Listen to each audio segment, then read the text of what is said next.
Hey guys! Today I have a makeup haul for you. I haven't done one of those for a long time, so I wanted to share with you what I have purchased in the past few months. Most of those makeup are high-end, but I do have a few affordable makeup brushes to show you as well. So let's just get started. First, I just want to quickly mention this. This is the NARS Light Reflecting Setting Powder, and I have already opened it and used it. You can see a little damp in here. I have already repurchased it for at least 2 or 3 times. It is just my ride or die holy grail setting powder.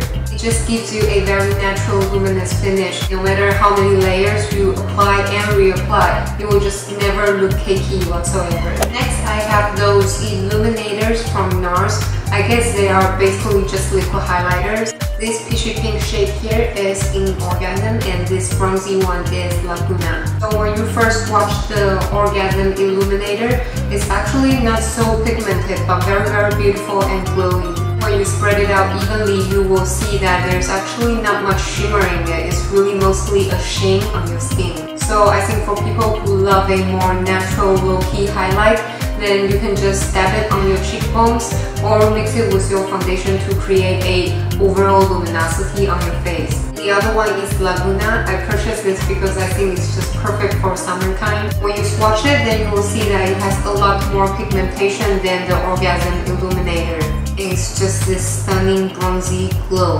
I guess you can also mix it with your foundation to create a very sun-kissed complexion. And I think it will also look stunning if you apply a little bit on your body when you go to the beach or something like that. So I'm really glad I got them, and I just can't wait to play with them more and update with you guys. Next, I'm not going to stay too long here. This is the NARS Audacious lipstick in the shade Anna. I have a whole video on NARS Audacious lipstick collection, so I will link it somewhere here. Although it's the last one to join my collection family, it may actually be one of my favorite ones. I feel this particular shade has really amazing formula. So Anna is a very gorgeous mauvey rosy color. You can wear it every day, but it still gives you a little bit more than your usual nude. And if you want to see how this shade here looks on my lips, then I will link my favorite lip color for spring videos here, and you can check it out. I have never tried any product from Bobbi Brown, and the other day I passed by their counter and I saw this new launch of Luxe lip color. It's hella expensive. It's even more expensive than the NARS Audacious lipstick. So I got a little bit intrigued, and boy, once I tried them on my lips, I just immediately fell in love. But I also don't want to stay too long here because I thought I can maybe just collect a few more and make a collection video with lip swatches and all that. The first shade I have is in Almost There. On me, it's just a very beautiful peachy nude color. I don't own many shades like this. I posted a picture wearing this on my Instagram, so if you are interested, you can also just hop over. The second shade I got is in Soft Berry. I think I also show it in my favorite lip color for spring video. I'm not sure. If so, I will link it here as well. It's a very feminine rosy color with a berry undertone, and I think it's also the type of shade you can wear every day to work or to school. The last one I have here is called Downtown Plum. It's basically a darker version of Soft Berry, but a little less pink and a lot more plummy and berry. Stay tuned for the upcoming collection video, and I will do more in-depth review on those lipsticks right here.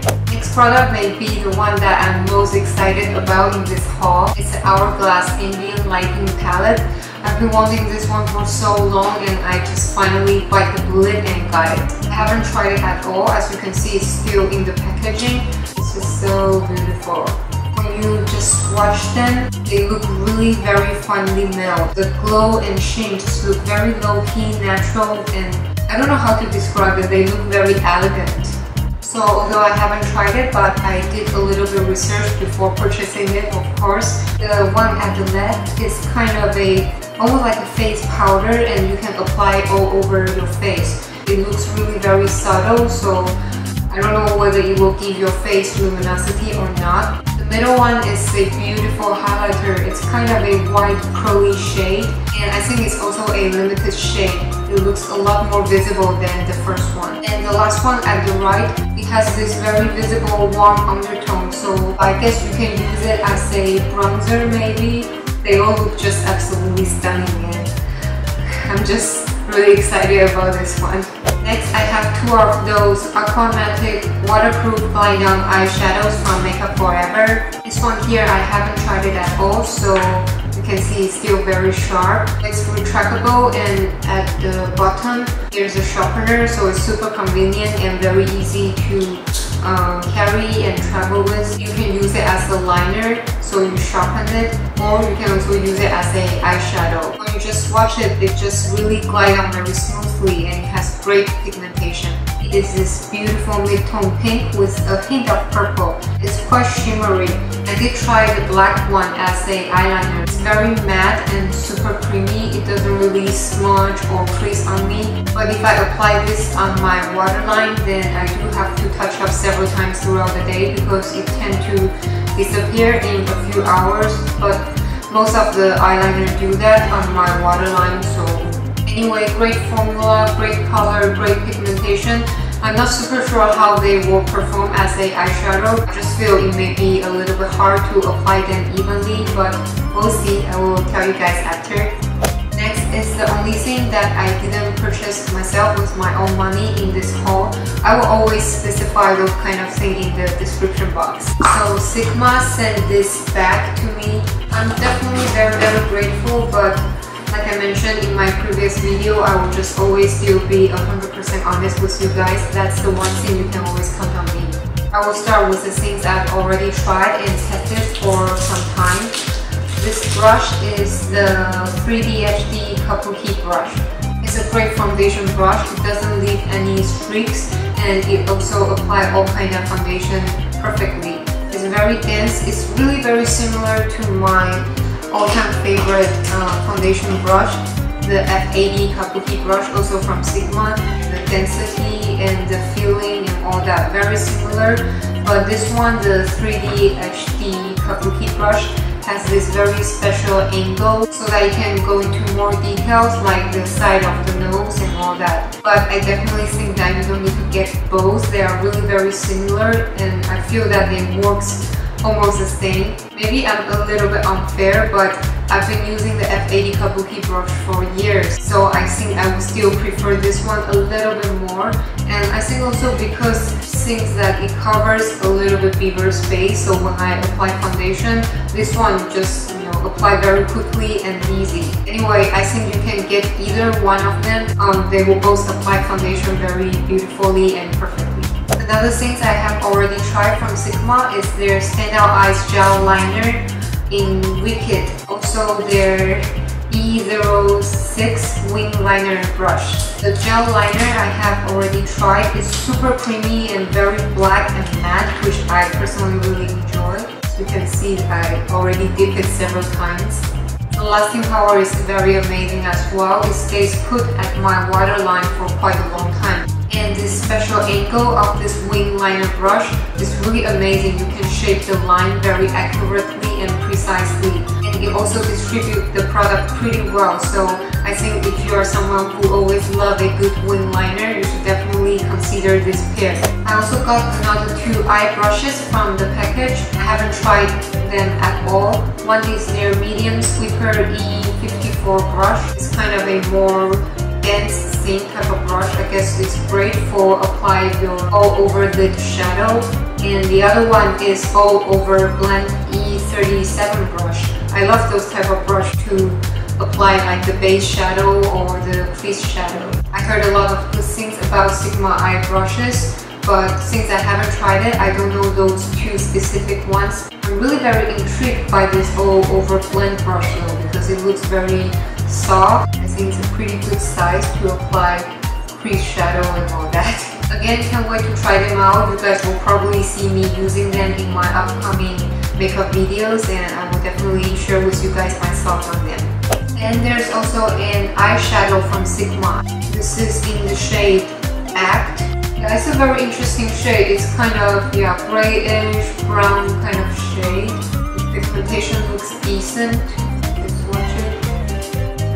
Nah. Okay, when you swatch it on your hand, it really looks not much pigmentation.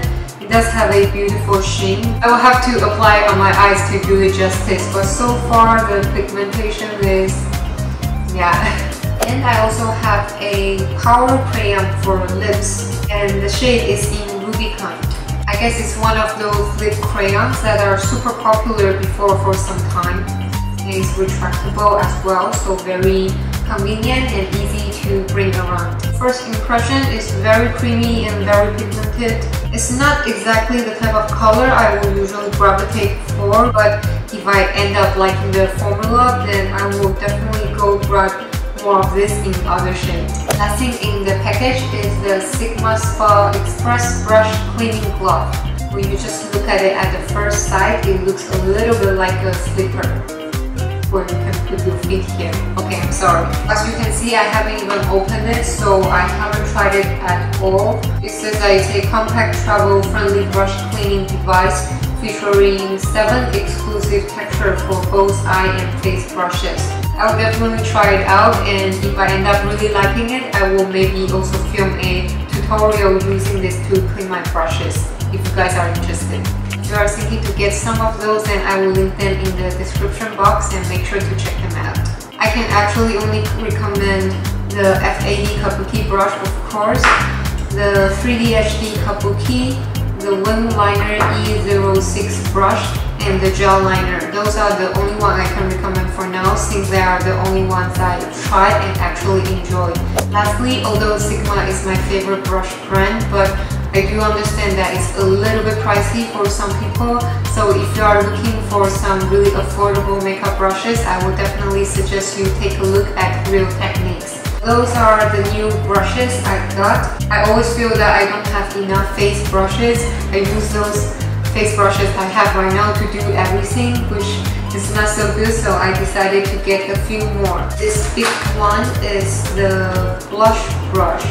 So it's super soft. Most of the Real Techniques brush I have tried for now are really very soft. It looks really very fluffy and big. I think you can also use it for all over face powder as well.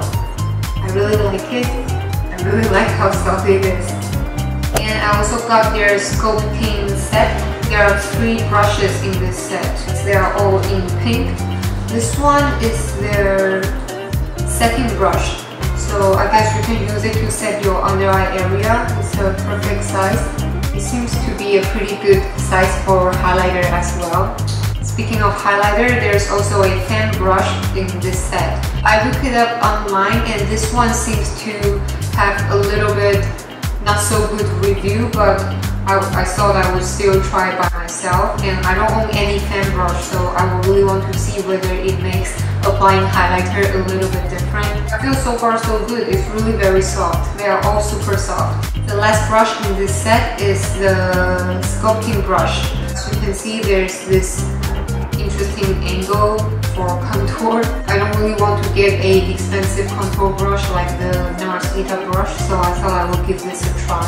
Anyway, I will have to try all those 4 brushes a little bit more to be able to tell you my real thoughts on them, but so far I think I'm really liking them because they are just really very soft. Now I feel that my brush collection is a little bit more complete. So that's it guys, that's all the high-end makeup I've purchased in the past few months. I know it's a lot of makeup, but do keep in mind that this is a collective haul, so it's a accumulation of several purchases. I hope you guys enjoy, and feel free to just comment down below if you are interested in seeing more in-depth review of any products here. Thank you so much for watching. Please subscribe if you like my video. Also follow me on my Instagram and my Twitter. I will see you guys very soon. Bye bye.